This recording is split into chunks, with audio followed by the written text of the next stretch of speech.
Passamos por crises políticas, por crises econômicas, por crises de crédito. Só que, recentemente, nós passamos por uma crise sobre a qual nós não tínhamos um antídoto. Nas crises políticas, bastava substituir os políticos, não é isso? Nas crises econômicas, acionar determinados mecanismos. E nas crises de financiamento, então, fazer com que as coisas voltassem. Então, as crises tinham mais ou menos um período de gestação pré-previstos, não é isso?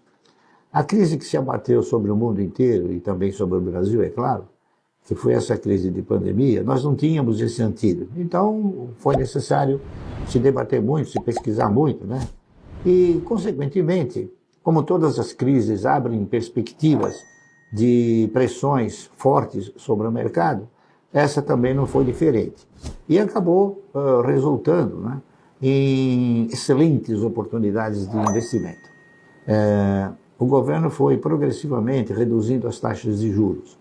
E essa redução de taxas de juros resultou em que aqueles que estavam acostumados a aplicar na renda fixa acabaram fugindo da renda fixa e vindo para o mercado de ações, interpretando que talvez o mercado, através de fluxos especulativos, pudesse traduzir em resultados eficientes. Então, esse pessoal que entrou agora no mercado, eles não são investidores, eles são especuladores. Eu tenho absoluta segurança disso, a gente verifica por quê? Por causa do desenvolvimento do mercado, do desenvolvimento dos preços, não é isso?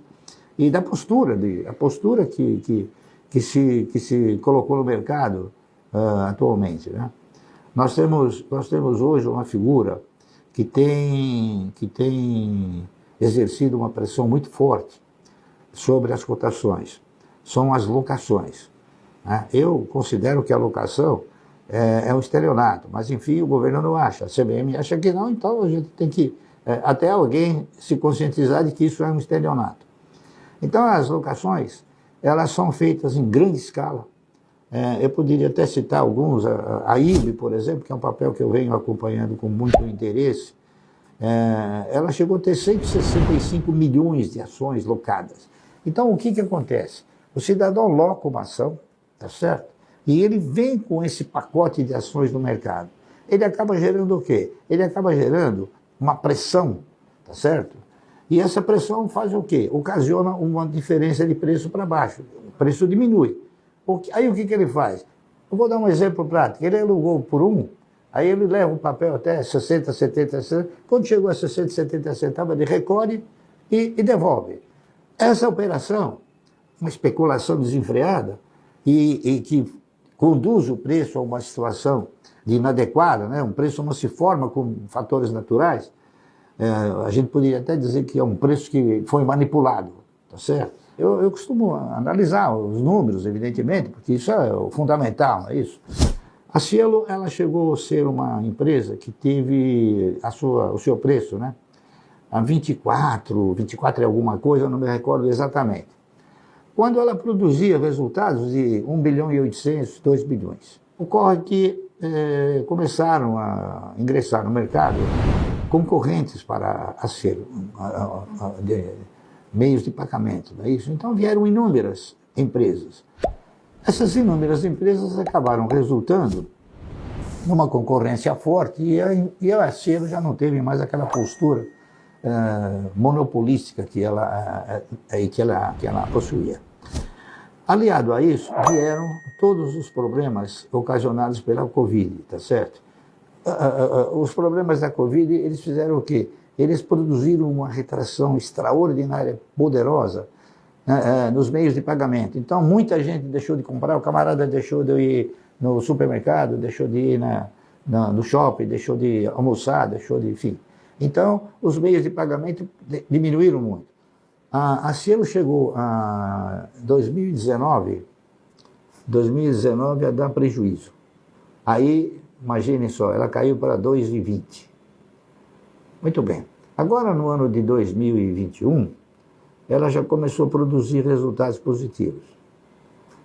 Então, nos 9 meses de 2021, ela gerou um resultado de 66 milhões.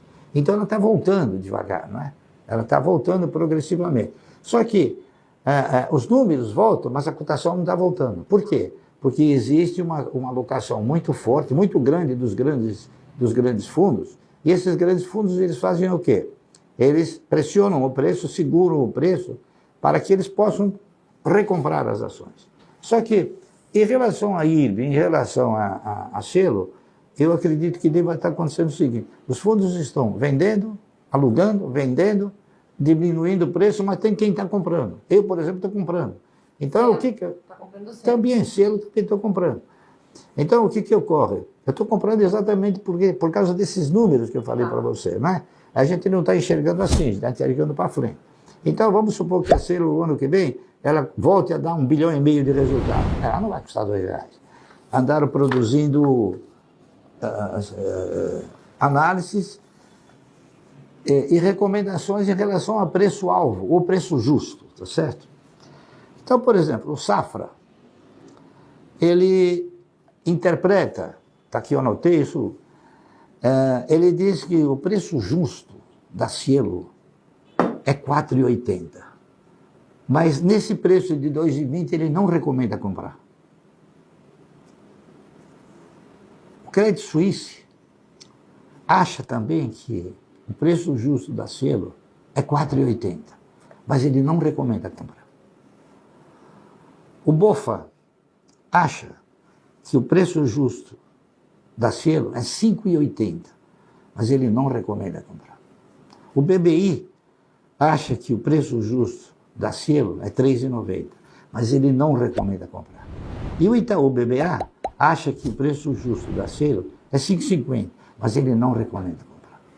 O único que recomenda comprar é a Genial. A Genial interpreta que o preço justo da Cielo hoje devia ser R$3,30, e ele acha que tem que comprar. Então, o que você deduz da interpretação que esses fundos fazem?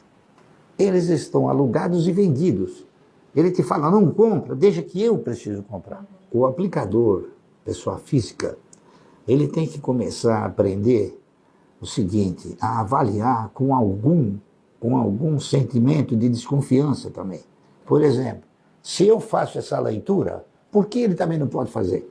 Então, se ele fez o seguinte, o papel está R$2,20, agora subiu um pouquinho para R$2,40, e R$2,40 e pouco.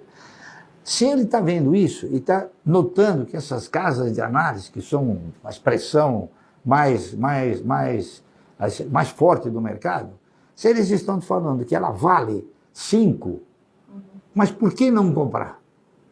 Então você tem que ter um pouquinho de malícia também, né? Entende? Então eu acho o seguinte, se ele acha que vale 5, está 2, e ele fala para não comprar, deve ter alguma coisa aí, né? Porque ele deveria falar, não, a 2 e pouco vocês podem comprar que é um bom negócio. Então,